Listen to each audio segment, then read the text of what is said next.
गुरुर्ब्रह्मा गुरुर्विष्णु गुरुर्देवो महेश्वरः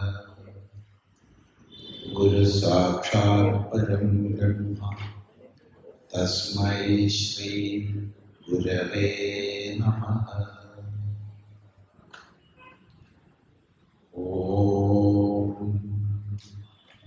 सदाशिवसमारम्भां शङ्कराचार्यमध्यमाम् अस्मदाचार्यपर्यन्तां वन्दे गुरुपरम्पराम्।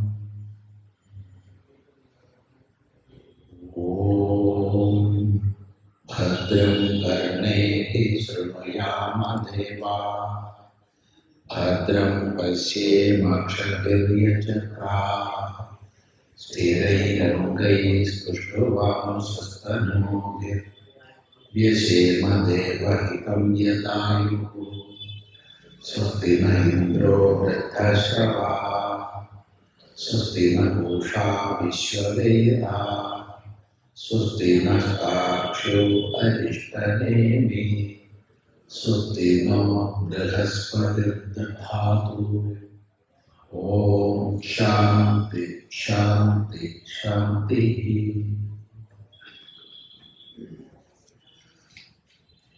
നമ്മളിവിടെ പ്രശ്നോപനിഷത്തിലെ ഒന്നാമത്തെ പ്രശ്നമാണ് ശ്രദ്ധിക്കുന്നത്. തുടർന്ന് 5 പ്രശ്നങ്ങളുണ്ട്.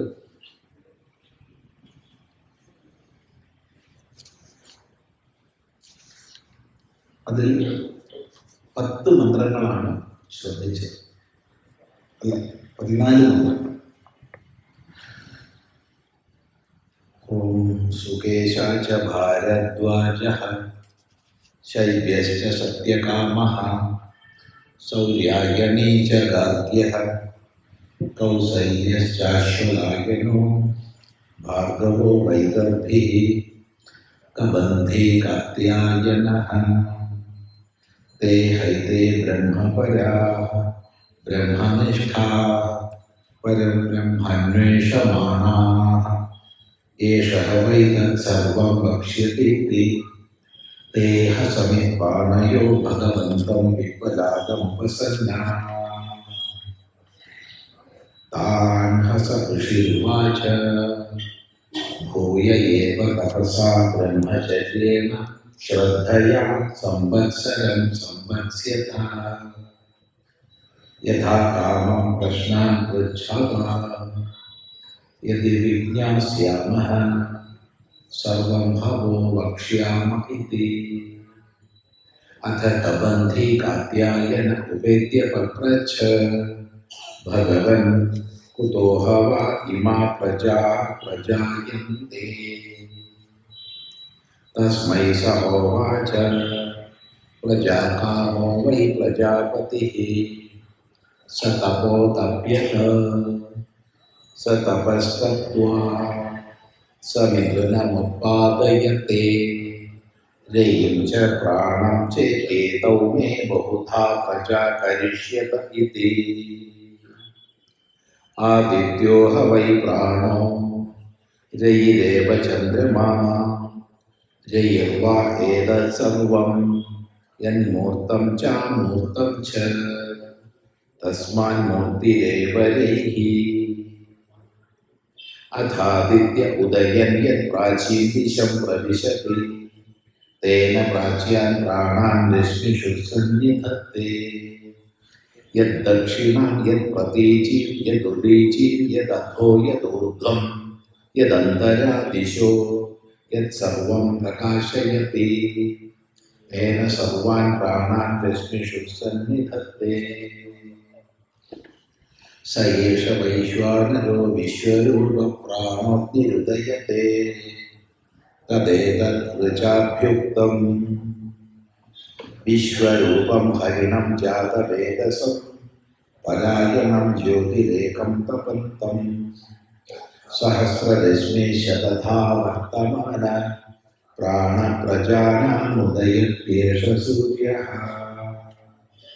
സംവത്സരോ വൈ പ്രജാപതിഃ തസ്യായനേ ദക്ഷിണം ചോത്തരം ച തദ്യേഹ വൈ തദിഷ്ടാ പൂർത്തേ കൃതമിത്യുപാസത്തെ തേ ചന്ദ്രമസമേവ ലോകമഭിജയന്തെ ത ഏവ പുനരാവർത്തന്തെ തസ്മാദേവ ഋഷയഃ പ്രജാ കാമാ ദക്ഷിണം പ്രതിപദ്യന്തെ ഏഷഃ വൈ രൈര്യപിതൃയാണഃ അധോത്തരേണ തപസാ ബ്രഹ്മചര്യേണ ശ്രദ്ധയാ വിദ്യയാ ആത്മാനമന്വേഷ്യ ആദിത്യമഭിജയന്തെ ഏതദ്വൈ പ്രാണാനാമായതനം ഏതദമൃതമഭയമേതത്പരായണം ഏതസ്മാന്ന പുനരാവർത്തന്ത ഇത്യേഷ നിരോധഃ തദേശ ശ്ലോകഃ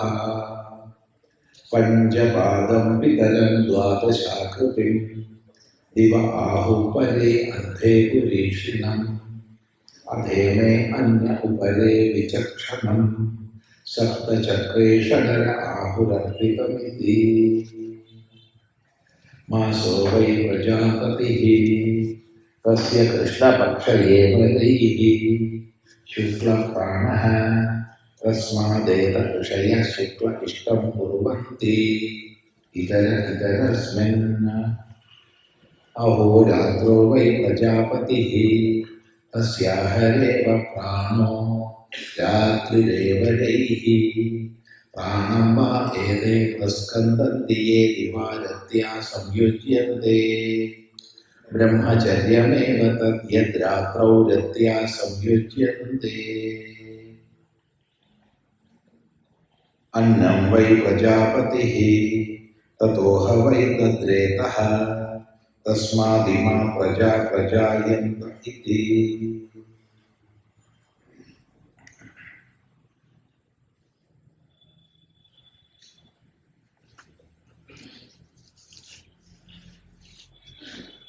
അന്നം വൈ പ്രജാപതിഃ അന്നം പ്രജാപതിയാകുന്നു തതോഹ വൈ തദ്രേതഃ അതിൽ നിന്നാകുന്നു നിശ്ചയമായും രേതസ് ഉണ്ടാകുന്നത്.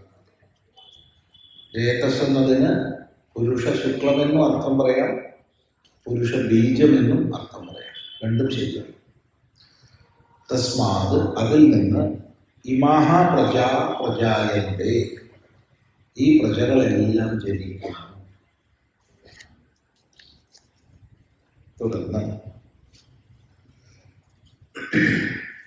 15-ാമത്തെ മന്ത്രം തദ്യേഹ വൈ തത് പ്രജാപതിം വ്രതം ചരന്തി തേ മിഥുനമുത്പാദയതേ മിഥുനമുത്പാദയന്തി തേഷാമേവൈഷ ബ്രഹ്മലോകോ യേഷാം തപോ ബ്രഹ്മചര്യം യേഷു സത്യം പ്രതിഷ്ഠിതം തദ്യേഹ വൈ തത് പ്രജാപതിം വ്രതം ചരന്തി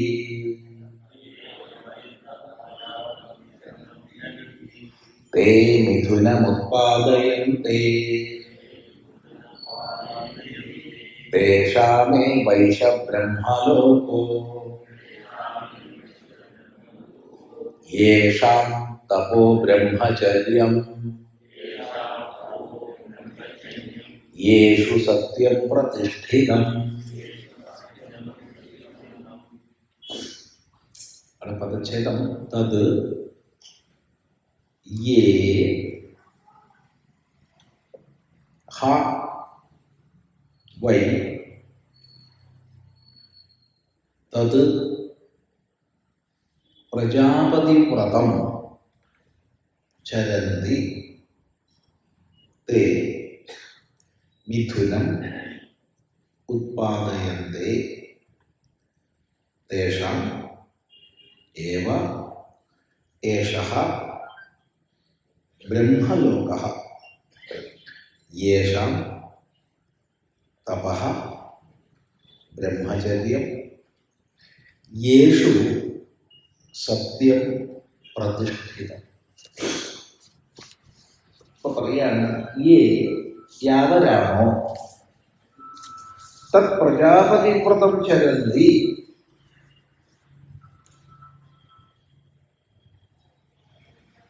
പ്രജാപതിവ്രതത്തെ ചരിക്കുന്നു.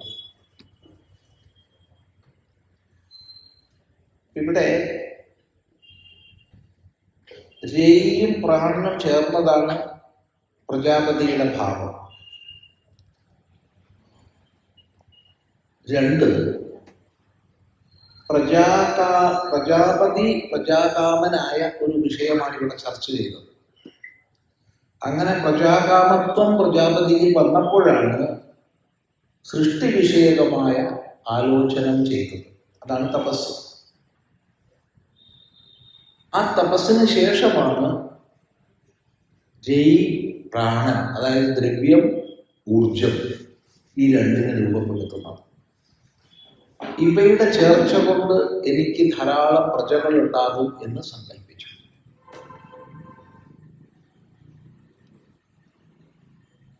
എന്നിട്ട്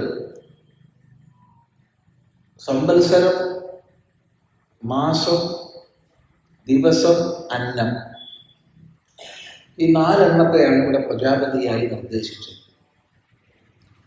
അപ്പോൾ പ്രജാപതി വ്രതം എന്ന് പറഞ്ഞാൽ അർത്ഥം രയി പ്രാണാത്മകമായ സന്താനത്തെ ഉണ്ടാക്കുക എന്നുള്ളതാണ്.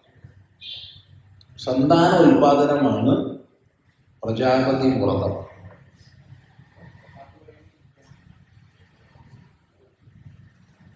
വ്യക്തമല്ല പറഞ്ഞത്. കാരണം പ്രജാപതി പ്രജാകാമനാവുകയും മിഥുനത്തെ ഉത്പാദിപ്പിക്കുകയും ചെയ്തു എന്നുള്ളതാണ് പ്രകരണം. അതുകൊണ്ട് ഇവിടെ പ്രജാപതി വ്രതം എന്ന് പറഞ്ഞാൽ അർത്ഥം സന്താനോൽപാദനമാണ്.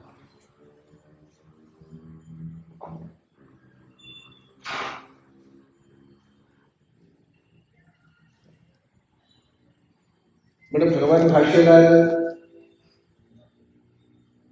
പ്രജാപതി വ്രതം ഋതൗ ഭാര്യാഗമനം എന്ന് പ്രത്യേകിച്ച് പറഞ്ഞിരിക്കുകയാണ്. ഋതൗ ഭാര്യാഗമനം, ഋതുവിൽ ഭാര്യയെ പ്രാപിക്കുന്നതാണ് പ്രജാപതി വ്രതം. ഋതുവിൽ എന്ന് പറഞ്ഞാൽ അർത്ഥം അത് ധർമ്മശാസ്ത്രങ്ങളിൽ പറഞ്ഞ വിഷയമാണ്. ഋതുസ്നാനാനന്തരം സാഭിലാഷയായ പത്നിയെ. സാഭിലാഷ എന്ന് പറഞ്ഞാൽ അഭിലാഷത്തോടു കൂടിയ പത്നിയെ. സാധാരണഗതിയിൽ 100% പറയാൻ പറ്റില്ല. കാരണം അഭിലാഷം എപ്പോൾ വേണമെങ്കിലും മനുഷ്യന് വരാം.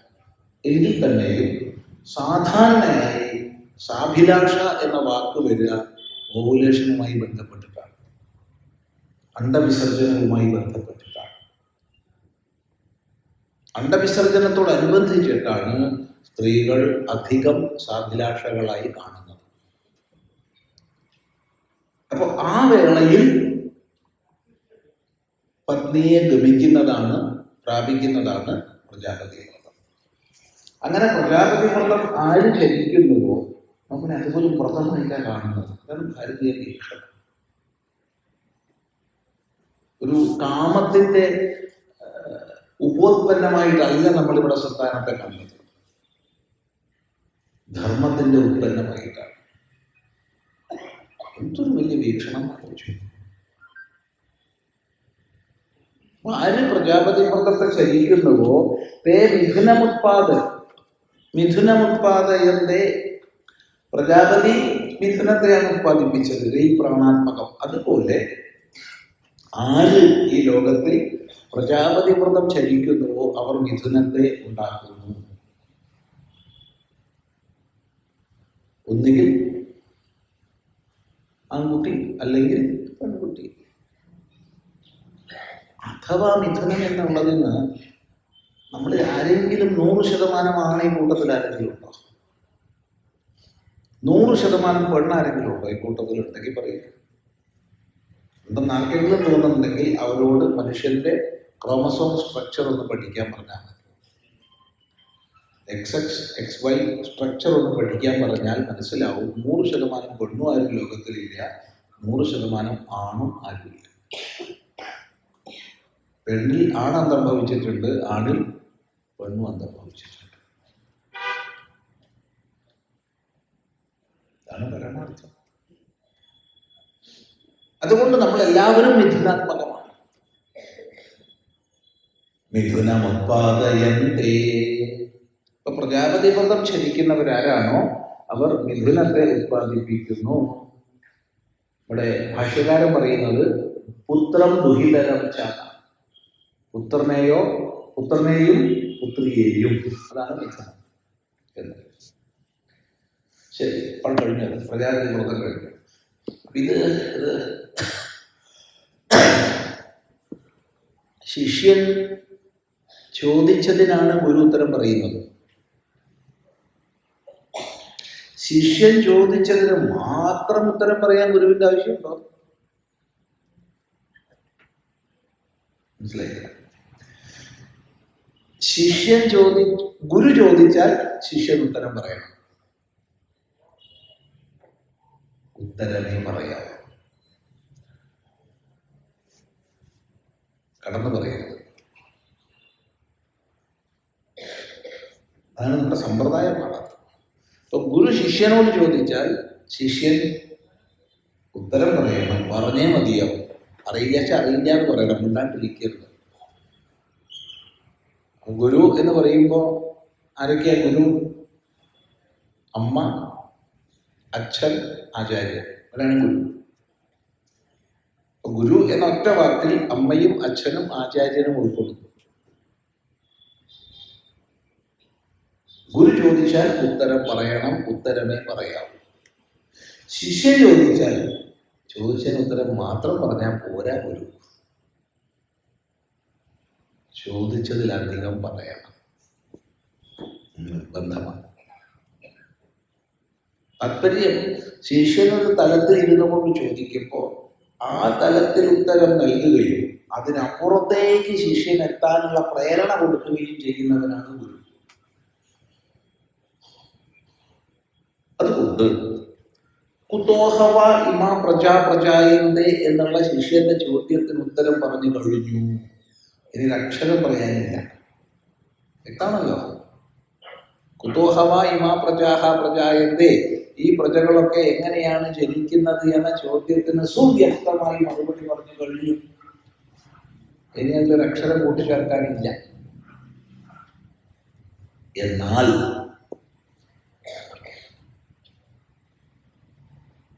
നമ്മൾ തുടക്കത്തിൽ പറഞ്ഞിട്ടുണ്ട്, 6 ശിഷ്യന്മാരും അല്ലെങ്കിൽ 6 ജിജ്ഞാസുക്കളും ഒന്നിച്ചു പോയിട്ടാണ് ചോദിക്കുന്നത്. ചോദിക്കുന്നത് ഒരാളാണ്, അയാളെ അഭിമുഖീകരിച്ചാണ് ഉത്തരം പറയുന്നത്. എന്നാൽ ഉത്തരം കേൾക്കുന്നത് 6 പേരുമാണ്. അതെങ്ങനെ മനസ്സിലാക്കാമെന്ന് ചോദിച്ചാൽ ഇത്തരം ഉത്തരങ്ങളിലുള്ള കൂട്ടിച്ചേർക്കലുകൾ കണ്ടാൽ മനസ്സിലാക്കാം. 1, 2, ഒന്നാമത്തെ ചോദ്യത്തെക്കാൾ ആഴവും പരപ്പുമുള്ളതാണ് 2ാം ചോദ്യം. 2ാം ചോദ്യത്തെക്കാൾ ആഴവും പരപ്പുമുള്ളതാണ് 3ാം ചോദ്യം. അതിനേക്കാൾ ആഴവും പരപ്പുമാണ് 4ാം ചോദ്യം. അതിനേക്കാൾ ആഴവും പരപ്പുമാണ് 5ാം ചോദ്യം. അതിനേക്കാളാണ് 6ാം ചോദ്യം. അപ്പൊ ക്രമാനുഗതമായി സൂക്ഷ്മതലത്തിലേക്ക്, ഉപനിഷത്തിലേക്ക് പോകുന്ന ഒരു ഘടനയാണ് നമ്മൾ കാണുന്നത്. അതിൻ്റെ അർത്ഥം രണ്ടാമൻ ഒന്നാമനേക്കാൾ കേമനാണെന്നല്ല, മറിച്ച് ഒന്നാമനുള്ള ഉത്തരം കേട്ടപ്പോൾ അതിനേക്കാൾ സൂക്ഷ്മത്തിലേക്ക് സ്വാഭാവികമായി രണ്ടാമൻ പോകും. രണ്ടാമൻ നൽകുന്ന മറുപടി കേട്ടാൽ അതിനേക്കാൾ സൂക്ഷ്മമായിട്ട് മൂന്നാമൻ പോകും. അത് ലോക സ്വഭാവമാണ്. പ്രത്യേകം ശ്രദ്ധിക്കണം ഇതൊക്കെ. അതുകൊണ്ട് ചോദിച്ചത് ഒരുവരെങ്കിലും കേൾക്കുന്നത് 6 പേരാണ്. ഈ ചോദ്യത്തിന്റെ തലത്തിൽ മാത്രം ഇരുന്നാൽ പോരാ. കാരണം ഈ ചോദ്യം വെറും ലൗകികമാണ്. ഗുരുനാഥ എങ്ങനെയാ ഈ യുവജനങ്ങളൊക്കെ ഉണ്ടാവണമെന്നാണ് ചോദിച്ചത്. അതൊന്നും ചോദിച്ചിട്ടില്ല. അപ്പൊ അതിന് ഉപരിയുള്ളത് പറയുകയാണ്. നോക്കൂ, എന്നാൽ ഈ പ്രജാപതി വ്രതം ജനിച്ചാൽ എന്താ കിട്ടുക? സന്താനത്തെ കിട്ടും. വേറൊന്നും കിട്ടാൻ പോകുന്നില്ല. സന്താനത്തെ കിട്ടിയാലോ? അത് വേറെ ചോദ്യം. പുത്രേണ അയം ലോകോ ജയ്യഃ നാന്യേന എന്ന് ഉപനിഷത്ത് പറയുന്നുണ്ട്. മക്കളെ കൊണ്ടാണ് ഈ ലോകം ജയിക്കേണ്ടത്, മറ്റൊന്നിനെ കൊണ്ടല്ല. ഈ ലോകം ജയിക്കാം, അത്രയേ ഉള്ളൂ. ഈ ലോകം ജയിച്ചിട്ട് ആരെങ്കിലും കൃതാർത്ഥരായിട്ടുണ്ടോ? അല്ല, ആരെങ്കിലും ഈ ലോകം ജയിച്ചവര് കൃതാർത്ഥരായിട്ട് നമ്മൾ കണ്ടിട്ടുണ്ടോ, കേട്ടിട്ടുണ്ടോ? ഉണ്ടെങ്കിൽ പറയും.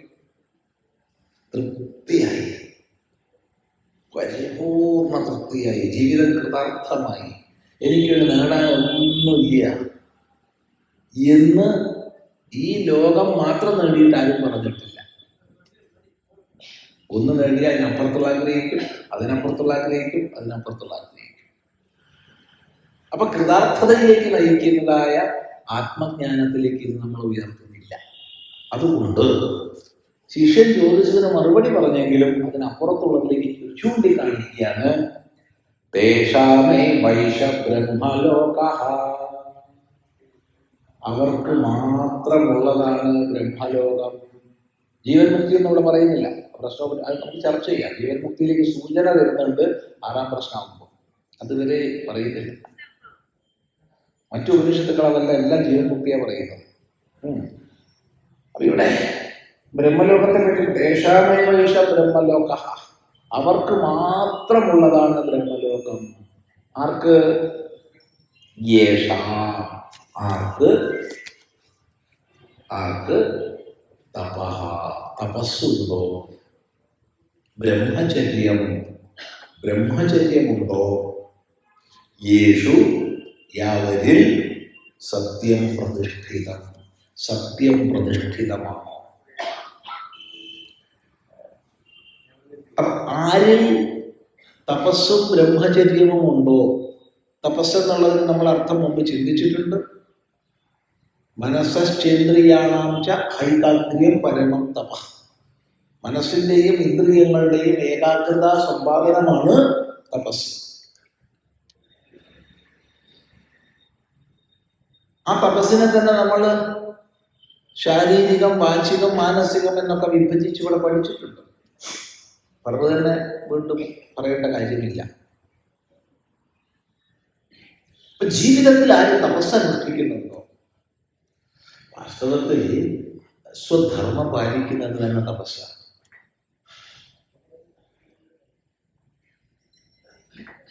ശ്രദ്ധിക്കുക, വാസ്തവത്തിൽ സ്വധർമ്മം പാലിക്കുന്നത് തന്നെ തപസ്സാണ്. അങ്ങനെ തപസ്സാർ അനുഷ്ഠിക്കുന്നുണ്ടോ?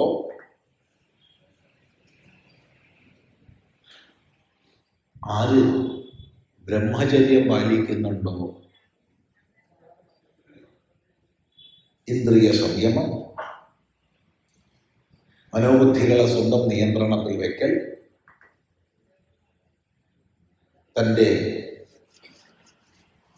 സമ്പൂർണങ്ങളായ ഇന്ദ്രിയങ്ങളെയും സ്വന്തം നിയന്ത്രണത്തിൽ വയ്ക്കൽ, ശാസ്ത്ര സ്വാധ്യായം, അതിനനുസൃതമായ ജീവിത ക്രമീകരണം, ഇതൊക്കെ അതിൽപ്പെടും ബ്രഹ്മചര്യം. മൈഥുന അസമാചരണം, ഞാൻ അനേകം പറയാം.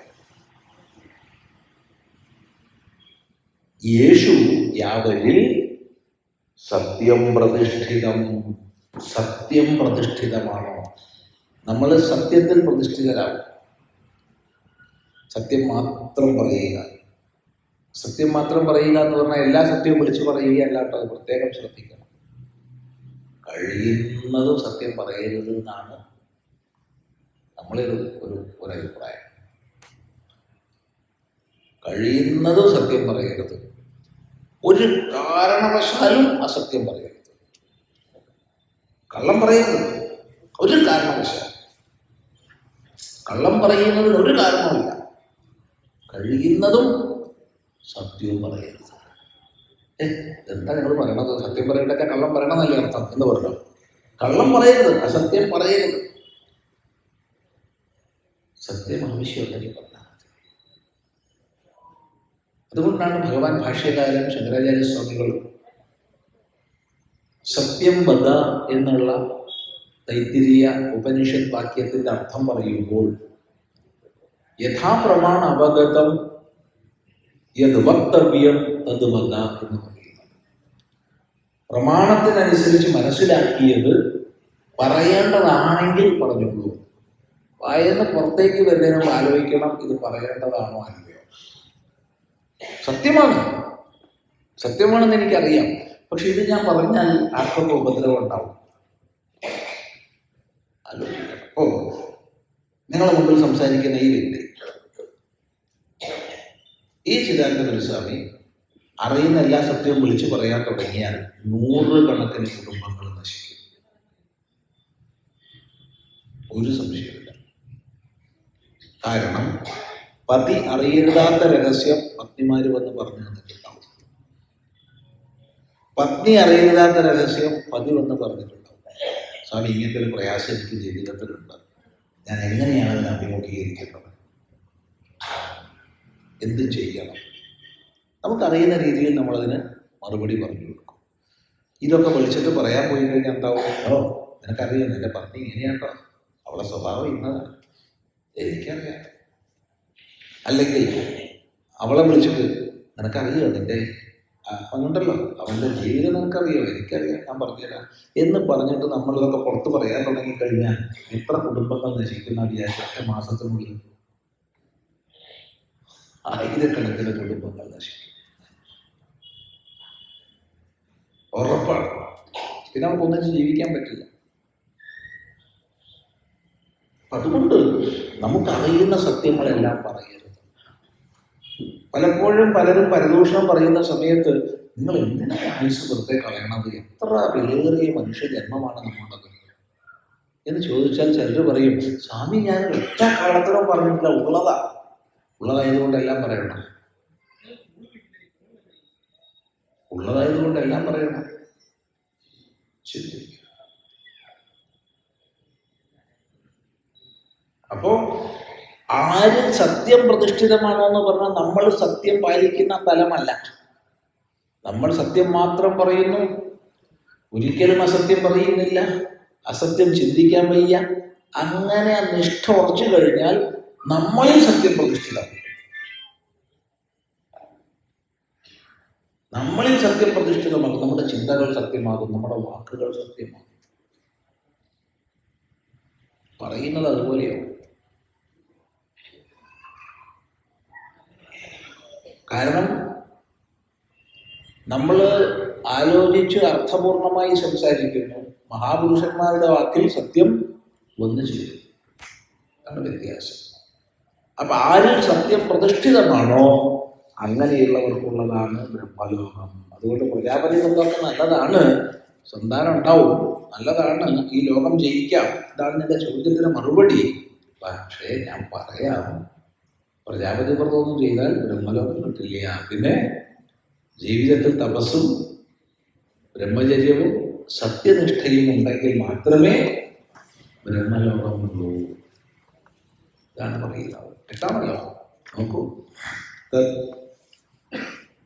തദ്യേഹ വൈ തത് പ്രജാപതി വ്രതം ചലന്തി തേ മിഥുനമുത്പാദയന്തേ തേഷാമേ വൈഷ ബ്രഹ്മലോകോ യേഷാം തപോ ബ്രഹ്മചര്യം യേഷു സത്യം പ്രതിഷ്ഠിതം.